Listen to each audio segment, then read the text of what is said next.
आज हम सभी श्रवण करेंगे श्रीमद् भागवतम ग्रंथराज श्रीमद् भागवतम के अंतर्गत सप्तम स्कंध तृतीय अध्याय और 18 नंबर श्लोक से आज हम प्रारंभ करेंगे। 17 नंबर हमने लास्ट में श्रवण किया था कि ब्रह्मा जी उपस्थित हो जाते हैं अन्य महर्षियों के साथ हिरण्यकश्यपु के सामने और कहते हैं कि तुम जो भी वरदान मांगोगे मैं तुम्हें देने की कोशिश करूंगा।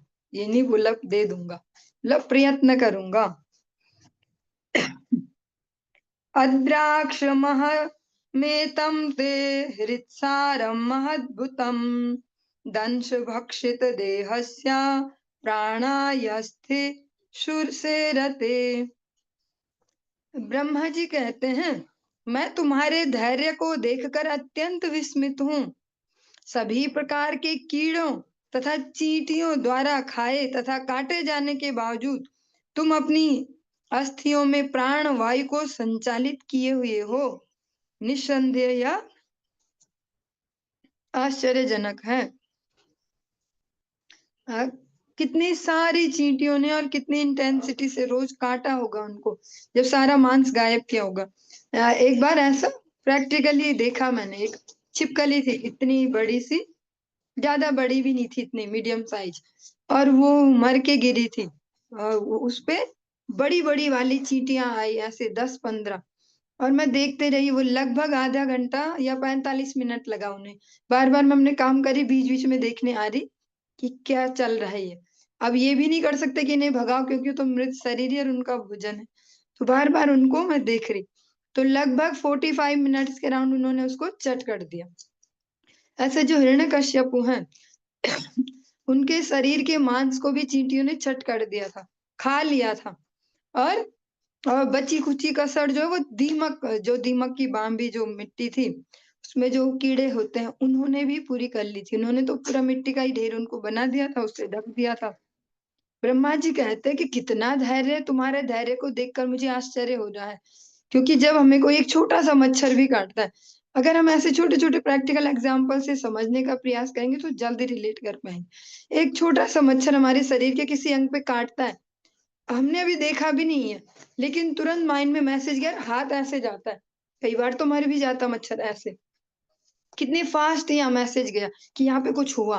और हिरण्यकश्यपु को इतनी सारी चींटियों ने काटा, कितना टाइम लगा होगा पूरे शरीर का मांस खाने में। और शरीर भी वो हमारे साइज के नहीं रहे होंगे उस समय, तो इनसे कह सकते हैं 100-200 गुना या 1000 गुना रहे होंगे। जैसे अभी भी हम देखते हैं हाइट में और फिजिक्स में अंतर होता है अलग अलग परिवेश के लोगों के ऐसे। और दीमक ने भी बची खुची कसर पूरी कर ली थी। हमको एक मच्छर से ऐसे कितनी परेशानी होती, बहुत देर तक ऐसे करते रहेंगे, गोला भी बन गया, खुजली हो रही ऐसे। उनको इतने सारे चींटियों ने इतने टाइम तक खाया, पूरा खा दिया मांस, और दीमक ने भी, फिर भी वो विचलित नहीं हुए अपने लक्ष्य से। ब्रह्मा जी इसी गुण की प्रशंसा करते हैं कि मैं बहुत विस्मित हूँ तुम्हारा ये धैर्य देख के, और कैसे तुम्हारे अभी भी ये जो हड्डियों का ही ढांचा बचा है इसमें कैसे अभी भी प्राण संचारित है, तुमने बचा के रखे अभी भी प्राण इसमें। निस्संदेह यह आश्चर्यजनक है। न तत्पूर्व पूर्वर्षयश्चक्रुन् करिष्यन्ति च परे निरम्बुर धारयेत् प्राणान् को वै दिव्य समाः सतम्। यहाँ तक कि भृगु जैसे साधु पुरुष जो पूर्व में जन्म ले चुके हैं ऐसी कठिन तपस्या नहीं कर सके हैं, न भविष्य में भी ऐसा कोई कर सकेगा। इन तीनों लोकों में ऐसा कौन होगा जो जल पिए बिना 100 दैवी वर्ष, ये मनुष्यों वाले 100 वर्ष नहीं, 100 दैवी वर्षों तक जीवन धारण कर सके। ब्रह्मा जी जो उनका भी गुण दिख रहा है उसकी मुक्त कंठ से ही प्रशंसा कर रहे हैं। भृगु जी जैसे, जिन भृगु जी का हम हमेशा एग्जाम्पल लेते हैं कि उन्होंने चेक करना चाहा, या जो चेक करना चाहते थे उनके लिए उन्होंने हेल्प की कि शिव जी और ब्रह्मा जी और विष्णु जी में से कौन ज्यादा भक्त वत्सल या ऐसा, जो भी कह सकते हैं, श्रेष्ठ, जो भी शब्द यूज कर सकते हैं, उन्होंने परीक्षा की। ऐसे भृगु जी को लेकर ब्रह्मा जी कहते हैं, भृगु जैसे भी महर्षि जन्म ले चुके हैं, वो भी इतनी कठिन तपस्या नहीं कर सकते जितनी तुमने कर ली। और 100 दैवी वर्षों तक हमको अगर एक एकादशी बोला जाए, अभी मैं आप सबकी बात नहीं कर रही, अपनी कर रही हूँ, अगर एक एकादशी कोई बोल दे निर्जल करो, तो दिमाग में घूमने लग जाएगा और ये भी याद आ जाएगा कि शरीर की ऐसी स्थिति, हमें ऐसा होता है वैसा होता है। एक बार तो बल्कि मैंने गुरुदेव के समक्ष भी कह दिया, ऐसे 2-3 साल हो गए, निर्जला एकादशी थी, और गुरुदेव ने तो निर्जल ही किया था, उनके शरीर से सो भी हो रहा था, आंखें भी पूरी लाल और सब ऐसे। तो मैंने ऐसे में उनको बोला कि आपको इतना परेशान देख के क्या ठाकुर जी खुश हो रहे होंगे? अब क्यों इतनी परेशानी ले रहे? पूरी आंखें भी लाल हो रही और सब जगह शरीर ऐसा हो रहा, और भीषण गर्मी भी थी, सबसे ज्यादा गर्मी उसी हफ्ते में हुई थी। फिर मैं हाँ हाँ ठाकुर जी खुश होते मुझे परेशान देख के। फिर मैंने उनको बोला मैं तो नहीं कर सकती ना, मेरे तो ऐसे हो रखा शरीर में, ये हो रखा। अच्छा अच्छा, तो एक दिन में के लिए भी एक दिन के लिए प्रैक्टिकली हम जैसे लोग तो बहाने बनाएंगे, नहीं नहीं दिमाग घूमने लग जाएगा, चक्कर आ जाएगा, फिर ये ऐसा कैसे करेंगे, सेवा कैसे, ये वो। लेकिन जो हिरण्यकश्यप है, उन्होंने इसको ह्यूमन बीइंग के नहीं, देवताओं के 100 वर्षों तक किया बिना जल पिए, जल की एक बूंद भी नहीं धारण की। और ब्रह्मा जी कहते हैं ऐसा कौन योगी होगा जो इतने वर्षों तक ऐसे शरीर को सुरक्षित रख पाए। व्यवसायेन ते अनेन दुष्करेण मनस्विनाम तपोनिष्ठेन भवता जितोहम दिति नंदन। हे दिति पुत्र, तुमने अपने महान संकल्प से तथा अपनी तपस्या से वह कर दिखाया है जो बड़े बड़े साधु पुरुषों के लिए भी असंभव है। इस प्रकार तुमने मुझे निश्चय ही जीत लिया है। तुमने ऐसी तपस्या की जो न भूतो न भविष्य थी, जो कोई कर नहीं पाया आज तक और न कभी कर सकेगा। इस प्रकार से तुमने मेरा जो हृदय है उसको जीत लिया है एक प्रकार से, अपनी इस कठिन तपस्या के दम पे। ततस्त आशीषः सर्वा ददाम्यासुर पुंगवा मर्तस्य ते यर्मर्तस्य अदर्शनम न फलम मम। हे असुरों में श्रेष्ठ, इस कारण मैं तुम्हारी इच्छा अनुसार तुम्हें सभी वरदान देने के लिए तैयार हूँ। मैं देवताओं के दैवी संसार से संबंधित हूँ, जहाँ देवता गण मनुष्यों की तरह नहीं मरते। यद्यपि अतः यद्यपि तुम मर्त्य हो, किंतु तुमने मेरा दर्शन किया है, अतः यह व्यर्थ नहीं जाएगा। अब ब्रह्मा जी सारी परिस्थितियों को देखते हुए, समझते हुए इस प्रकार से कह रहे हैं कि तुम्हारी जो ये तपस्या है इससे मैं अब संतुष्ट हूँ, तो मैं तुम्हें तुम्हारा जो इच्छित वर है, जो तुम मांगना चाह रहे हो, देने को तैयार हूँ। और जबकि मैं देवताओं के लोक से रिलेट करता हूँ जहाँ वो मरते नहीं है ऐसे, और तुम रिलेट करते हो यहाँ वालों से जहाँ मरते हैं, हाँ जो मरते हैं। लेकिन फिर भी तुमने जब मेरा दर्शन कर लिया है तो ये व्यर्थ नहीं जाएगा। श्री नारद उवाच इत्युक्त्वादि भवो देवो भक्षितांगम पिपीलिकैः कमण्डलूजले नक्ष दिव्ये नामोघराधसा। श्री नारद मुनि ने आगे कहा, हिरण्यकश्यपु से ये शब्द कहने के पश्चात इस ब्रह्मांड के प्रथम जीव ब्रह्मा ने, जो अत्यंत शक्तिमान है, उसके शरीर पर अपने कमंडल से दिव्य अचूक आध्यात्मिक जल छिड़का, जिसे चींटियों तथा कीड़े मकोड़ों ने खा लिया था। इस प्रकार उन्होंने हिरण्यकश्यप को अनुप्राणित किया। हिरण्यकश्यप का जो जर्जर शरीर है, जिसमें मांस भी नहीं रह गया, कुछ नहीं है, अस्थि पिंजर, उस पर ब्रह्मा जी और उनका इंट्रोडक्शन नारद जी कैसे देते हैं, ब्रह्मांड के प्रथम जीव। वो नहीं कह रहे देवताओं जैसे भी आप ही भगवान है, ऐसा कहते हैं जो सृष्टि के प्रथम जीव हैं ब्रह्मा जी, उन्होंने अपने कमंडलू का जल उस शरीर पे डाला हिरण्यकश्यप के, जिनको सब चींटी कीड़े मकोड़े खा चुके थे, और फिर से उनमें नव यौवनता उनको प्राप्त हुई। सा तत्कीच कवल्मीकात् स ओजो बलान्वितः सर्वावयव संपन्नो वज्रसहननो युवा उत्थितस्तप्त हेमाभो विभावशुरि वैधसः। जो ही ब्रह्मा जी ने अपने कमंडल से उसके शरीर पर जल छिड़का, त्यों ही हिरण्यकश्यप उठ खड़ा हुआ। उसके शरीर के अंग प्रत्यंग इतने बलवान थे कि वह वज्र के आघात को भी सहन कर सकता था। इतनी शारीरिक शक्ति एवं पिघले सोने की सी शारीरिक कांति से युक्त वह पूर्ण तरुण पुरुष की भांति बांबी से, जो दीमक की बांबी है, उसी प्रकार प्रकट हुआ जिस प्रकार काष्ठ से अग्नि उत्पन्न होती है। हिरण्यकश्यप में फिर से जो जीवन का जो बृहद लेवल है वो संचारित हुआ ब्रह्मा जी की कृपा से, और उस मिट्टी के बांबी में से जब वो उठ खड़े हुए, इस प्रकार से लग रहे हैं जैसे पिघले हुए सोने जैसी उनकी कांति है, जैसे किसी लकड़ी में से अग्नि प्रज्वलित होती है। सा निरीक्ष्याम्बरे देवं हंसवाहमुपस्थितं ननाम शिरसा भूमौ तद्दर्शन महोत्सवः।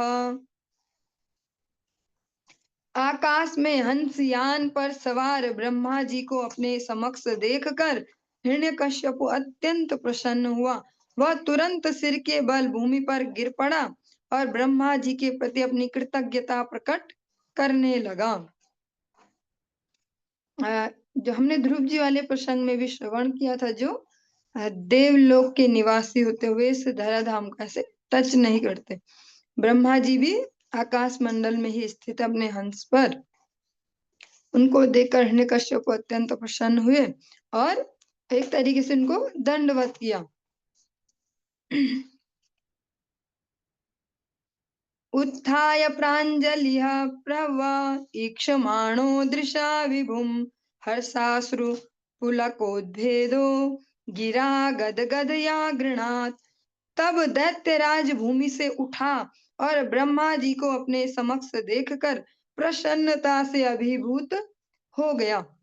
अपने अश्रुपूर्ण नेत्रों एवं कंपायमान शरीर से अपने हाथ जोड़कर तथा अवरुद्ध वाणी से ब्रह्मा जी को प्रसन्न करने हेतु विनीत मुद्रा में प्रार्थना करने लगा।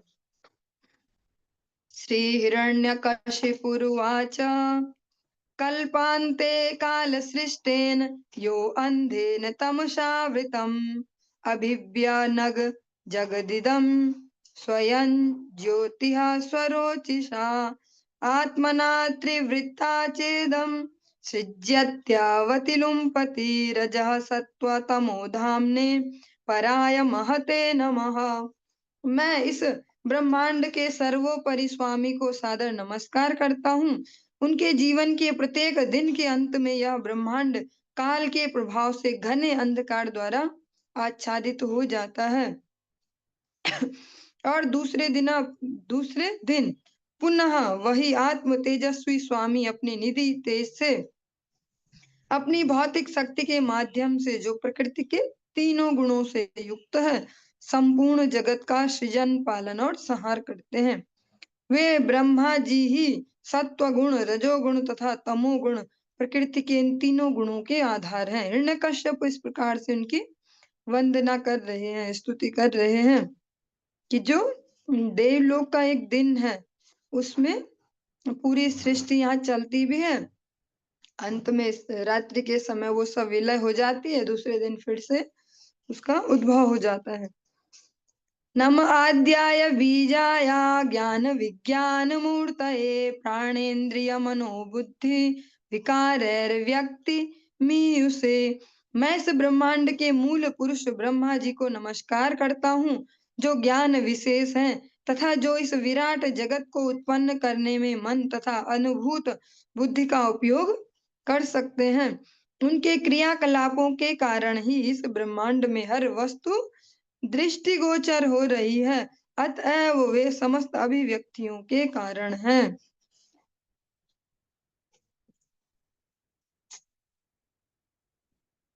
त्वामीसि से जगतस्तस्थुश्च प्राणेन मुख्येन पतिः प्रजानां चित्तस्य चित्तैर्मन इन्द्रियाणां पतिर्महान् भूतगणास एषः। आप ही इस भौतिक जगत के जीवन के उद्गम होने से चर तथा अचर दोनों प्रकार के जीवों के स्वामी तथा नियंता हैं और उनकी चेतना को अभिप्रेरित करते रहते हैं। आप मन और कर्म तथा ज्ञान की इंद्रियों का संपोषण करते हैं। अतएव आप समस्त भौतिक तत्वों तथा उनके गुणों के महानियंता हैं। आप समस्त कामनाओं के भी नियंता हैं। ध्यान देने वाली बात यह है, हिरण्यकश्यप ने एक दृढ़ निश्चय लिया है, उसके तहत उन्होंने ये तपस्या की और निश्चय भी यही है कि ब्रह्मा जी की गद्दी में हरि बोल ब्रह्मा जी की पदवी में प्राप्त कर लूं, उनके लोक में मेरा आधिपत्य हो जाए। किंतु जब ब्रह्मा जी सामने आए तो खूब अच्छे से उनकी स्तुति कर रहे हैं ताकि उनको अति प्रसन्न कर लिया जाए। त्वं सप्त तंतून वितनसोऽसि तन्वा त्रय्या चतुर्होत्र विद्यया च त्वमेक आत्मात्मवतामनादिर् अनंत पारः कविरंतरात्मा। हे प्रभु, आप साक्षात वेदों के रूप में तथा समस्त याज्ञिक ब्राह्मणों के क्रियाकलापों से संबंधित ज्ञान के द्वारा अग्निष्टोम आदि 7 प्रकार के यज्ञों के वैदिक अनुष्ठानों का प्रसार करते हैं। निस्संदेह आप याज्ञिक ब्राह्मणों को तीनों वेदों में उल्लिखित अनुष्ठानों को संपन्न करने के लिए अभिप्रेरित करते हैं। समस्त जीवों की अंतरात्मा के कारण आप आदि रहित, अंत रहित तथा सर्वज्ञ हैं। आप काल तथा देश की सीमाओं के परे हैं। आज के समय में भी हम प्रैक्टिकली ऐसे अनेक देखते हैं ना, ऐसे सो कॉल्ड ज्ञानी जन को बहुत सारी नॉलेज होती है और सब मोहित भी होते हैं उनसे कि ये बातें बड़ी अच्छी अच्छी करते हैं, इतनी अच्छी बातें करते हैं। अलग अलग टाइटल से आज उनको जाना जाता है सोशल मीडिया के थ्रू। लेकिन इसमें हम ये भी समझ सकते हैं कि जो ये बोल रहे हैं अभी इतनी उच्च उच्च बातें और बढ़िया बढ़िया, ये हिरण्यकश्यप हैं। तो ऐसे इस जगत में भी अनेक अनेक इनके भाई बंधु बहुत सारे ऐसे ही हैं। त्वमेव कालो अनिमिषो जनानाम् आयुर्लब्ध्वाद्यवयवः क्षिणोसि कूटस्थ आत्मा परमेष्ठ्यजो महास्त्वं जीवलोकस्य च जीव आत्मा। हे स्वामी, आप नित्य जागते रहते हैं और जो कुछ घटित होता है उसे देखते हैं। सनातन काल के रूप में आप अपने विभिन्न अंशों यथा पल, क्षण, मिनट और जिनको हम पूरा घंटा, पूरा आवर बोल देते हैं कि में समस्त जीवों की आयु घटाते हैं, फिर भी आप अपरिवर्तनशील हैं। एक ही स्थान पर रहते हुए परमात्मा साक्षी तथा अजन्मा सर्वव्यापी नियंता है, जो समस्त जीवों के जीवन के कारण है। हिरण्यकश्यप ये सारी बातें ब्रह्मा जी के लिए यहाँ पर कह रहे हैं। त्वत्तः परम ना परम प्यनेजदेजच्च किंचिद व्यतिरिक्तमस्ति विद्याः कलास्ते तनवश्च सर्वा हिरण्यगर्भोऽसि बृहत्त्रिपृष्ठः। आपसे पृथक कुछ भी नहीं है, चाहे वह अच्छा हो या निम्नतर, अचर हो या चर। वैदिक साहित्य से यथा उपनिषदों से तथा मूल वैदिक ज्ञान के विभागों से प्राप्त ज्ञान आपके बाह्य शरीर की रचना करने वाले हैं। आप हिरण्यगर्भ अर्थात ब्रह्मांड के स्रोत हैं, लेकिन सर्वोपरि नियंता के रूप में स्थित होने के कारण आप भौतिक प्रकृति के तीनों गुणों से युक्त भौतिक जगत से परे हैं। व्यक्तम विभो स्थूलमिदं शरीरम येनेन्द्रिय प्राण मनोगुणास्त्वं भुङ्क्षे स्थितो धामनि पारमेष्ठये अव्यक्त आत्मा पुरुषः पुराणः। हे प्रभु, आप अपने धाम में निरंतर स्थित रहकर अपने विराट रूप को इस विराट जगत के अंदर से विस्तारित करते हैं और इस प्रकार आप भौतिक जगत का आस्वादन करते प्रतीत होते हैं। आप ब्रह्म परमात्मा सबसे पुरातन ईश्वर हैं। हिरण्यकश्यपु ने भी ये सब ज्ञान सुना है जो भगवान विष्णु से रिलेटेड है, लेकिन उनसे तो उनका सीधा सीधा वैर है। इसलिए अभी ब्रह्मा जी को ही उन्होंने परमात्मा, ब्रह्म, भगवान, जो सुप्रीम कंट्रोलर, सर्वनियंता, सब बना लिया। अनंता व्यक्त रूपेण येनेदमखिलं ततं चिच्चित् शक्ति युक्ताया तस्मै भगवते नमः। मैं उन परम पुरुष को नमस्कार करता हूँ जिन्होंने अपने अनंत अव्यक्त रूप को विराट जगत के रूप में ब्रह्मांड की समग्रता में विस्तार किया है। उनमें बहिरंगी तथा अंतरंगी शक्तियों और समस्त जीवों से समन्वित मिश्रित तटस्था शक्ति पाई जाती है। यदिदासस्य भीम तान् वरान् मे वरदोत्तम भूतेभ्यस्त्वा द्विसृष्टेभ्यो मृत्युर्मा भून् मम प्रभो। हे प्रभो, हे श्रेष्ठ वरदाता, यदि आप मुझे मेरा मन चाहा वर देना ही चाहते हैं तो यह वर दे कि मैं आपके द्वारा उत्पन्न किसी भी जीव के द्वारा मृत्यु को प्राप्त न होऊं। पहले खूब अच्छे से तपस्या की, फिर खूब अच्छे से स्तुति की और अब आगे टू द पॉइंट, जो उनका मेन लक्ष्य है। आप मुझे ये वर दीजिए कि जो आपकी सृष्टि में जिसने जन्म लिया हो। पहले स्पष्ट कह दिया कि सारी सृष्टि के आप ही जन्मदाता है, पालन करता है, संहार करता। और वो कहते हैं कि आपकी सृष्टि में जो भी उत्पन्न हुआ वो मुझे मान न पाए। नान्तर बहिर्दिवा नक्तमन्यस्मादपि चायुधे न भूमो नाम्बरे मृत्युर्न नरेन मृगैरपि। मुझे यह वर दे कि मैं न तो घर के अंदर, न घर के बाहर, न दिन के समय, न रात में, न भूमि पर, न आकाश में मरूं। मुझे वर दे कि मेरी मृत्यु न तो आपके द्वारा उत्पन्न जीवों के अतिरिक्त अन्य किसी के द्वारा हो, न किसी हथियार से हो, न किसी मनुष्य या पशु के द्वारा हो।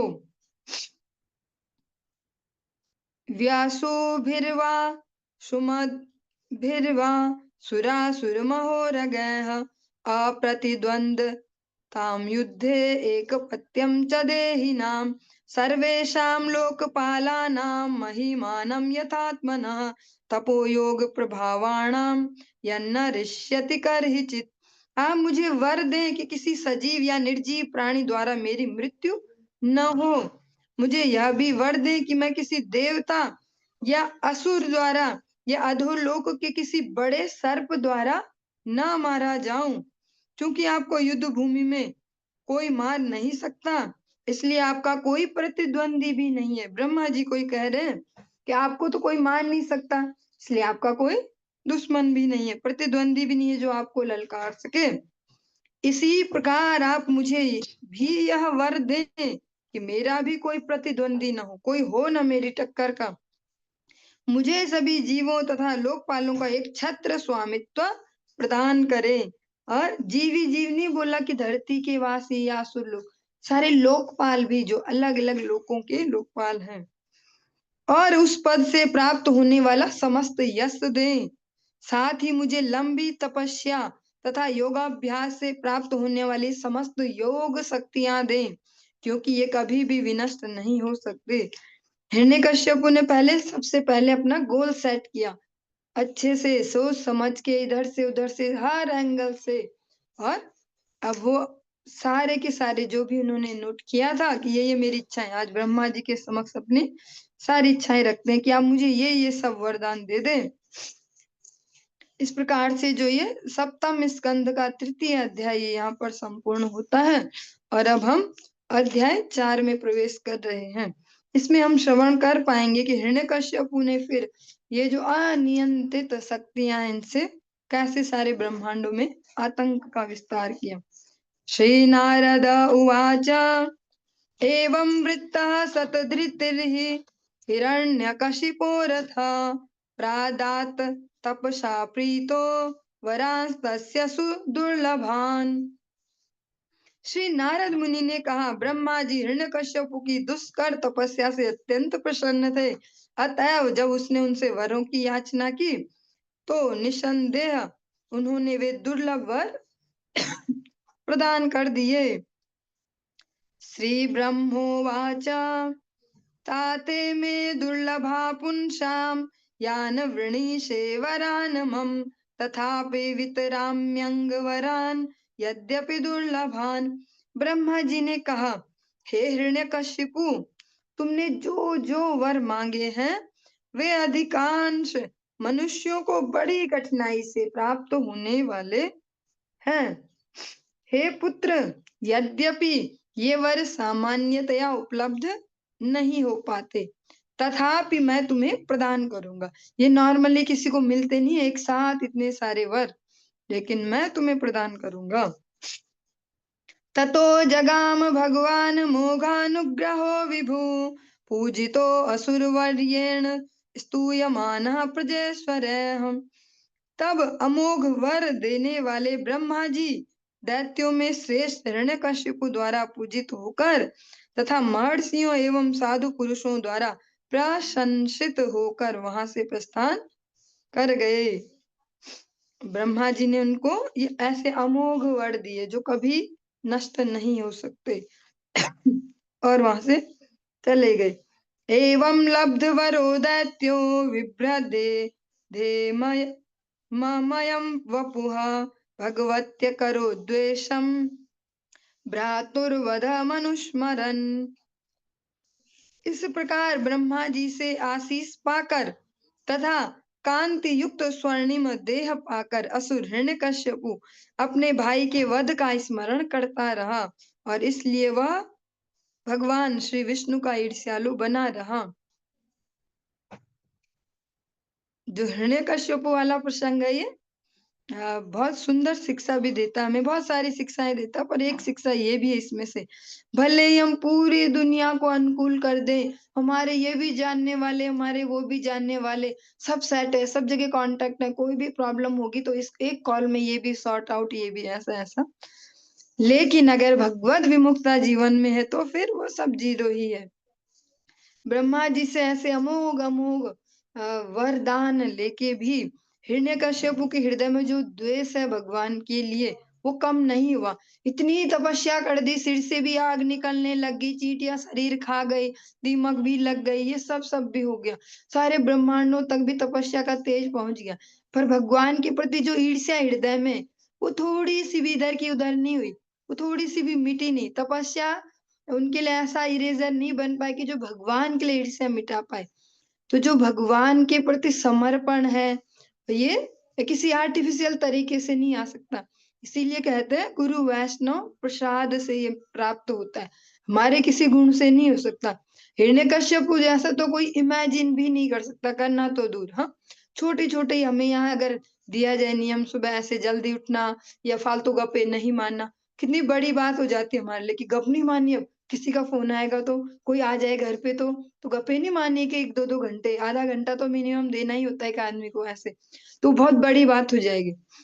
हिरण्यकश्यप ने इतनी सारी तपस्याएं कर ली, हाँ, इतनी खतरनाक वाली तपस्या जैसा ब्रह्मा जी भी बोलते ना भूतो ना भविष्य थी, कोई कर नहीं पाया और कर नहीं पाएगा। फिर भी भगवान के लिए जो ईर्ष्या वो गई नहीं। तो कोई भी भौतिक तपस्या भौतिक क्रियाकलाप भगवान के प्रति हमारे द्वेष को इसको मिटा नहीं सकता। केवल जो महद पुरुष हैं, महद जन हैं, भगवान के शुद्ध भक्त जन हैं, जिनका भगवान से शुद्ध कनेक्शन है, उनकी कृपा से ही ये हो पाएगा। इसलिए हम जैसे इस भक्ति पथ पर गुरु वैष्णव के अनुगत्य में चल रहे हैं तो इसमें भी तो अनेक अनेक हर दिन नए नए झोल झाल ऐसे चलते हैं, देख के सब लगता है एक जैसे ही है, सबने कंठी तिलक ऐसे, पर हृदय के स्टेज के हिसाब से अलग अलग परिस्थितियां चल रही है, क्योंकि इतने सारे अनर्थ हैं और उनको मिटा पाना इतना इजी नहीं है। हिरण्यकश्यप ने इतनी कठोर तपस्या की, भगवान जो ईर्ष्या है, भगवान के प्रति जो द्वेष है वो मिट नहीं पाया, वो अभी भी बचा हुआ है। तो भौतिक तपस्याओं के अहंकार से हमें बचना होगा। हम ये कर लेते हैं, हम वो कर लेते हैं, क्योंकि गुरु वैष्णव, हरि गुरु वैष्णव तीनों के प्रति ही जब समर्पण होगा, तीनों के प्रति, इसमें से एक को भी इधर उधर नहीं किया जा सकता। तीनों के प्रति जब हमारे अंतःकरण में द्वेष ना हो, ईर्ष्या ना हो, तब जाके भगवत कृपा को ले पाएंगे। आप अनेक बार सुनते ही हैं, बार बार सुनते हैं कक्षा में रूप गोस्वामी जी का सुंदर सा श्लोक, शोकामर्षादभिर वैराक्रांतम यस्य मानसम कथम तत्र मुकुंदस्य स्फूर्ति संभावना भवेत्। जिनके हृदय में कंटिन्यूअसली, ये कंडीशन है, कंटिन्यूअसली द्वेष है किसी के प्रति, या लंबे समय से दुखी रहता आदमी, शोकाकुल है और किसी के प्रति ईर्ष्या है लंबे समय तक, तो ऐसे हृदय में भगवान मुकुंद कभी वास नहीं करते। क्योंकि ये जो भी हम गुण सुन रहे हैं, दुर्गुण है चाहे गुण है, जो भी समझे, शोक है, मोह है, किसी के प्रति ईर्ष्या है, द्वेष है, ये थोड़ी देर के लिए आते तो वो नॉर्मल हमारा एक ह्यूमन बीइंग के जैसी संरचना है, मन बुद्धि अहंकार, उसमें वो नॉर्मल है, स्वाभाविक है कि कुछ हुआ, हमने देखा इसके पास, मुझसे ये बढ़िया, अरे हाँ इसके पास। लेकिन अगर उसको लॉन्ग टर्म तक उस भावना को कैरी कर लिया हृदय में, तो भगवान वहां से गायब।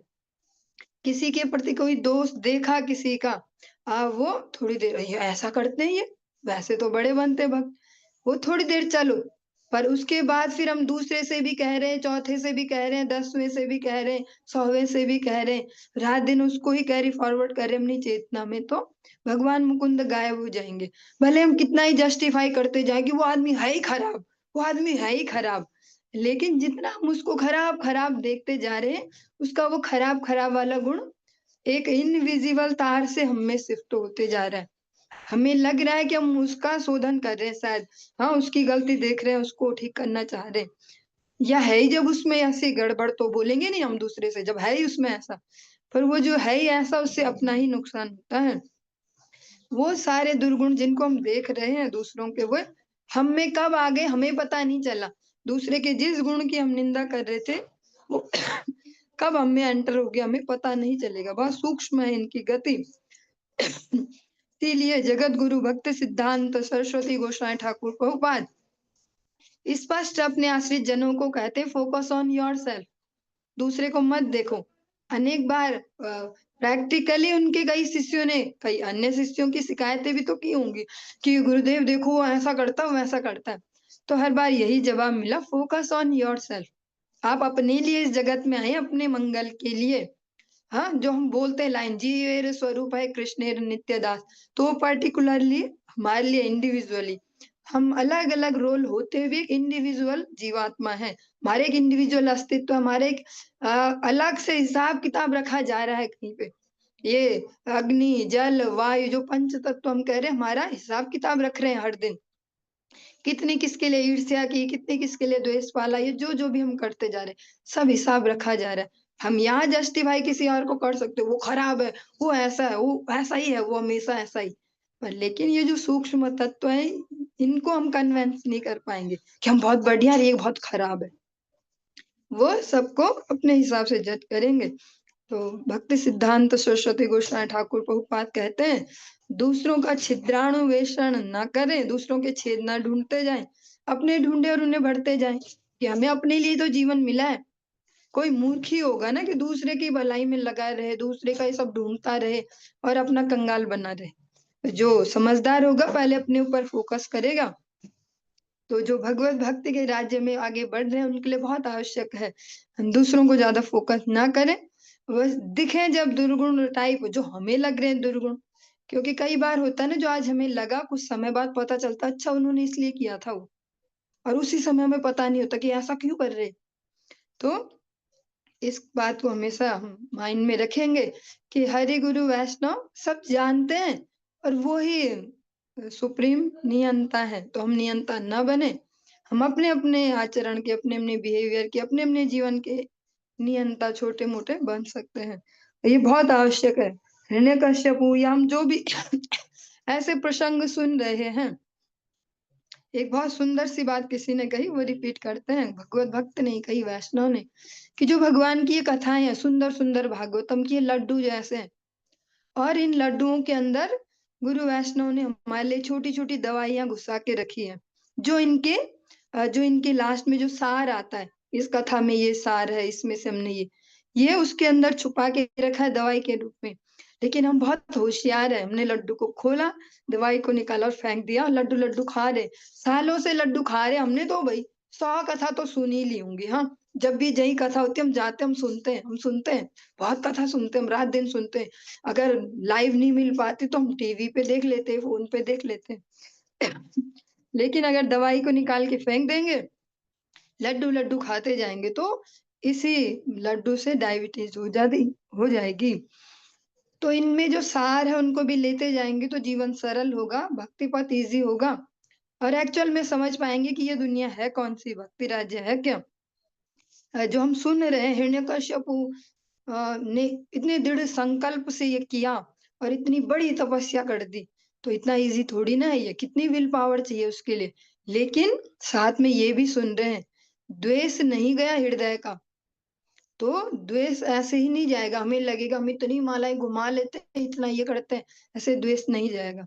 द्वेष जाएगा सेवा भावना से, अनुगत्य से।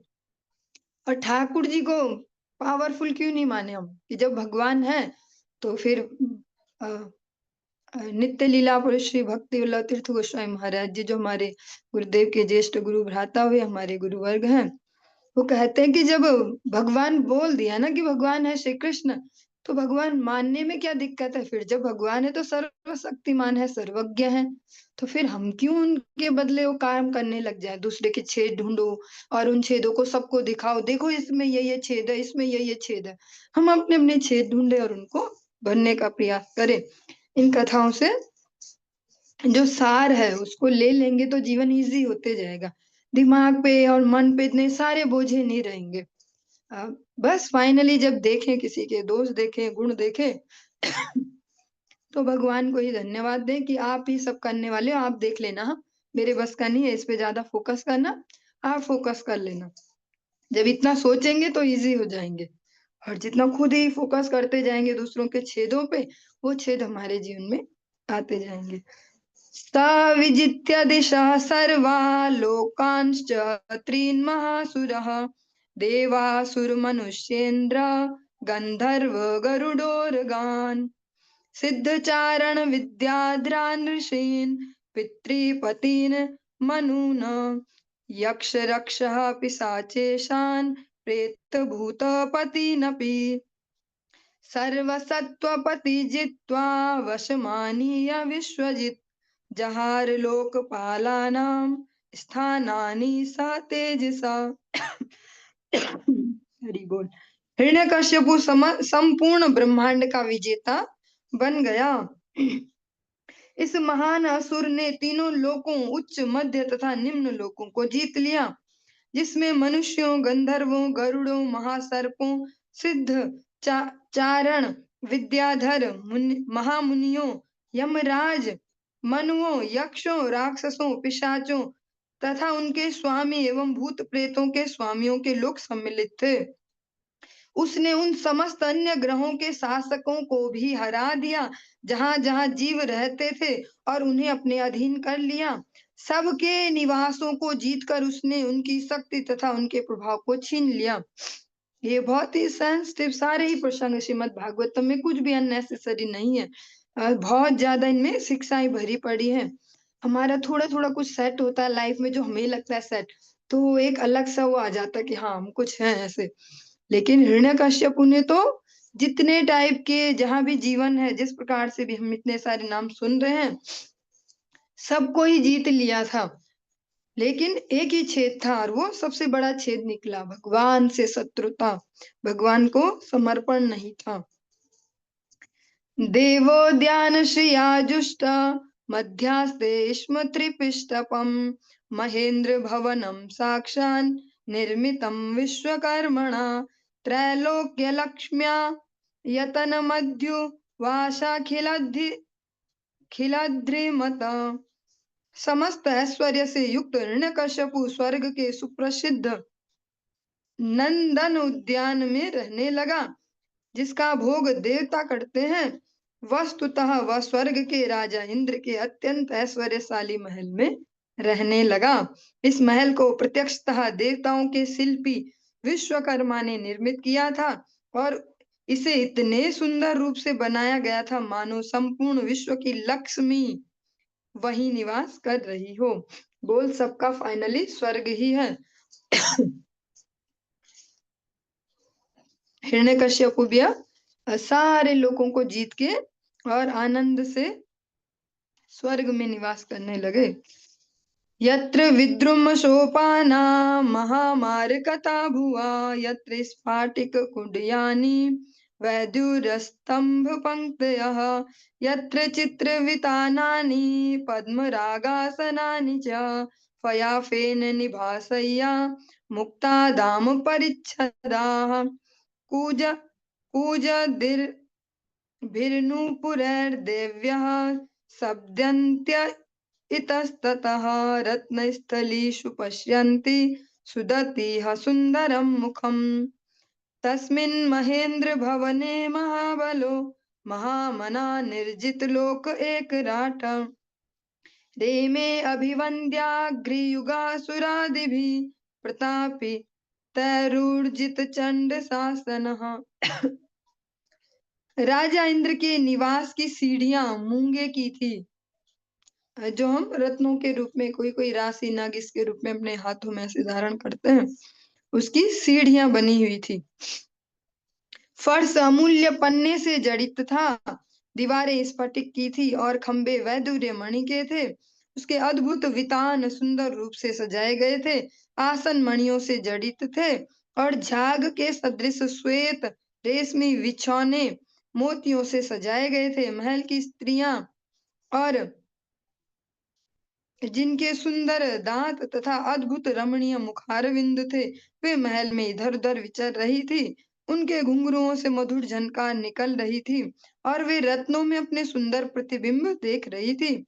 किंतु अत्यधिक सताए गए देवताओं को हिरण्यकश्यप के चरणों पर सिर झुकाना पड़ता था, क्योंकि उसने देवताओं को अत्यधिक दंडित कर रखा था और वह भी बिना किसी कारण के। इस प्रकार हिरण्यकश्यप उस महल में रह रहा था और सब पर कठोरता से शासन कर रहा था। श्रील विश्वनाथ चक्रवर्ती ठाकुर महाशय का रेफरेंस दिया गया कि हिरण्यकश्यप, जैसे हमने एक और प्रसंग सुना था राजा वेन का, आप सभी को याद होगा, राजा वेन का प्रसंग सुना था, उनसे उनकी तुलना की गई है। इसी प्रकार से हिरण्यकश्यप भी अपने शासन को कर रहे थे, जहां सभी देवता गण सभी उनसे भयभीत रहते थे। तमंगमत्तम मधुनोर्य गंधिना विवृताम्राक्ष मशेष दिष्ण यपाः, उपासतोपायन पाणि भिर्विना त्रिभिस्तपो योग बलौजशां पदम। हे राजन, हिरण्यकश्यपु सदा ही तीक्ष्ण गंध वाली सुरा पिए रहता था, अतः उसकी ताम्र जैसी लाल तांबे जैसे कलर की आंखें सदैव चढ़ी रहती थी। फिर भी चूंकि उसने योग की महान तपस्या की थी और यद्यपि वह निंदनीय था, किंतु तीनों देवताओं ब्रह्मा शिव और विष्णु के अतिरिक्त समस्त देवता, ये तीन नहीं, अपने अपने हाथों में विविध प्रकार की भेंटें लेकर उसे प्रसन्न करने के लिए उसकी सेवा करते थे। जो भगवान नारायण की उपासना है, थोड़ा सा हम इसमें पॉज ले रहे हैं, जो भगवान नारायण की उपासना इसीलिए सारी उपासनाओं में श्रेष्ठ कही जाती है, क्योंकि भगवान नारायण के अतिरिक्त जो भी उपासना है वो हमारे हृदय के सारे मलिनता को दूर नहीं करती, हमारे हृदय भौतिक वांछा उनको नष्ट नहीं कर पाती। भगवान नारायण ही एकमात्र ऐसे हैं जिनका अगर कोई मनुष्य आश्रय ले ले तो वे हृदय तक को धो डालते हैं, साफ कर देते हैं। भगवान नारायण का कोई ऐसा आत्यंतिक कोई ऐसा भक्त नहीं दिखेगा कि जो उनकी सेवा करता हो ईमानदारी से, हाँ सो कॉल्ड तो बहुत सारे हो सकते हैं, ईमानदारी से वो उसमें ऐसे दुर्गुण भरे पड़े हों। भगवान सबसे पहले हृदय को ही सफाई करते हैं। हिरण्यकश्यपु ने इतनी बड़ी बड़ी तपस्याएं की, लेकिन चित्त की मलिनता नहीं गई। विषय भोग की जो इच्छाएं वो समाप्त नहीं हुई, दूसरों पर शासन करने की वो भावना समाप्त नहीं हुई। चलिए इससे आगे हम कल श्रवण करेंगे। आज की कक्षा को, इस प्रसंग को यहीं पे विश्राम देते हैं। हरे कृष्ण।